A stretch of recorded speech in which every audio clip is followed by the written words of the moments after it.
Excellencies, ladies and gentlemen, I am pleased to welcome you all to the 10th meeting of States Parties to the Convention on Cluster Munitions. Let me begin by thanking Ambassador Aidan Little of the United Kingdom for his able and steady leadership of the Convention.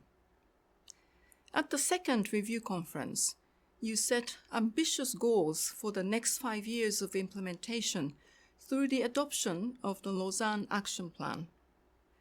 I welcome that in the Lausanne Action Plan, the member states of these conventions place gender and diversity issues at the center of the convention's work and national implementation. I am pleased that several states parties also included gender and the diversity in survey and clearance planning and prioritization, and have well-functioning rehabilitation, psychological and physical services with the age and gender sensitivity.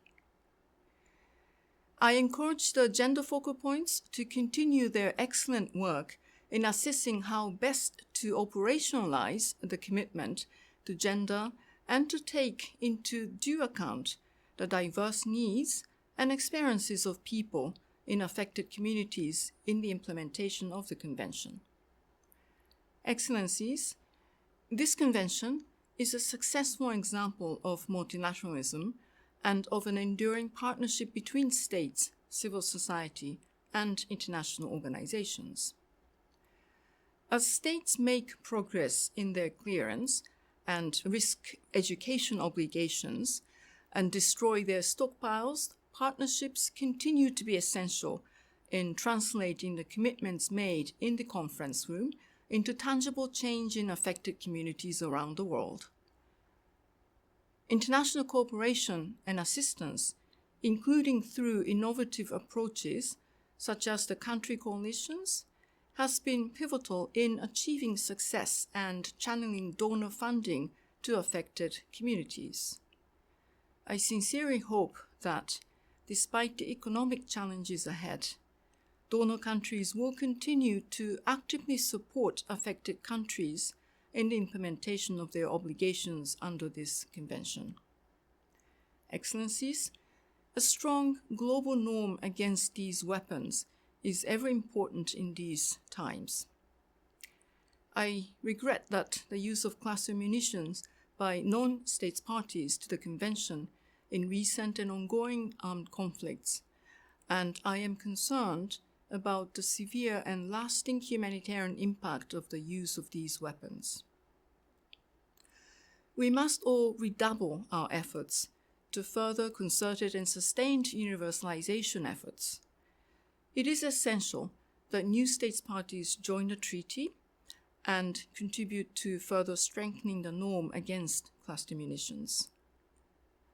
In his capacity as depository of the Convention, the UN Secretary General has continued to encourage states not party to join the Convention and will continue to do so. I also wish to use this opportunity to call on states to uphold their obligations to report on an annual basis their progress in implementing the provisions of the Convention. I regret that reporting rates have fallen, with only half of the states reporting on time this year. Annual reports are a critical tool in assessing progress and identifying further areas for international cooperation and assistance. This downward trend in reporting must be reversed. Looking forward to the future of the Convention, I wish to stress that all issues addressed under this convention are interconnected and demand an interdisciplinary and collaborative approach that fully engages and considers the perspectives of all stakeholders. These approaches are necessary to maximize the impact of your work. In closing, I echo the words of Secretary General Guterres in his message to the second review conference last year. We must continue to speak as one and to act as one, to condemn the use of these weapons and consign them to history once and for all. The United Nations remains ready to support you in your endeavors. I thank you very much for your attention.